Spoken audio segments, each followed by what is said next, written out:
Hi, I'm Melanie, the professional traveller, and I help people see more world for less by sharing money saving tips that I've learned during my 30-year career of travelling professionally.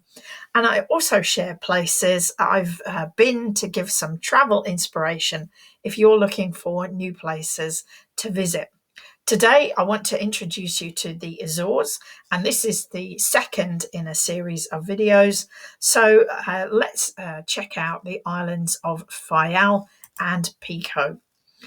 And let's start with the island of Faial. I want to just show you the view. This is actually the view from one of the most popular hotels and often where the groups stay in Faial, the Hotel Do Canal. And this is actually a view looking across to Pico Island and Pico Mountain. And here you can see another view of Pico and another view of Pico at sunset.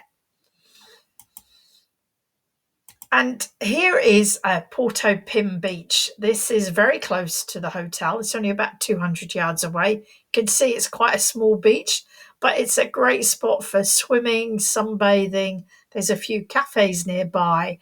And actually, just down from the buildings that you can see is an aquarium for local wildlife too. Can't talk about the Azores without talking about food. And this is one of the dishes that I had while I was in Faial, actually in Horta, a dish of local sausages with, of course, Azorean pineapple as well. So this is the Volcano Museum at Kapalinos. It's one of the most popular places to visit on the island.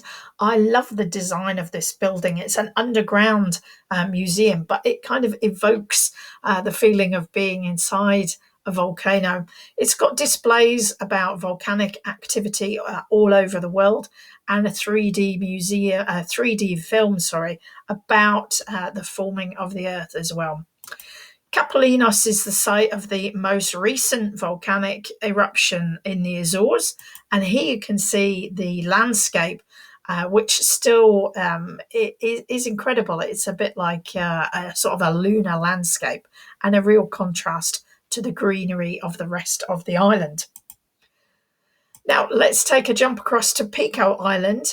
Pico is reached by taking a 30-minute ferry from Horta across to Madalena. And this is actually a 1,000-year-old dragon tree, which is in one of the wineries on the island. And I've been lucky enough to hug that wonderful tree a few times when I've been there. Wine production is really important in Pico, and much of the island's wineries are UNESCO listed. And you can see here the vines are actually growing out of the volcanic rock. It's incredible. Like the Azores, like most of the islands in the Azores, there's a history of whaling, and Pico has probably one of the largest whaling museums where you can go and learn the history of this industry and what happened to it. Hence the whale come to Pico.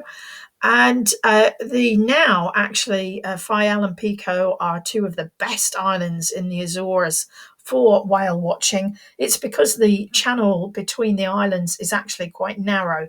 So it's a great place. I've done that trip, I think, 5 times, and I've seen sperm whales, blue whales, fin whales, pilot whales, I think, and also Risso's dolphins and bottlenose dolphins. So here's just a quick look at some of the dolphins that we met on one of those trips.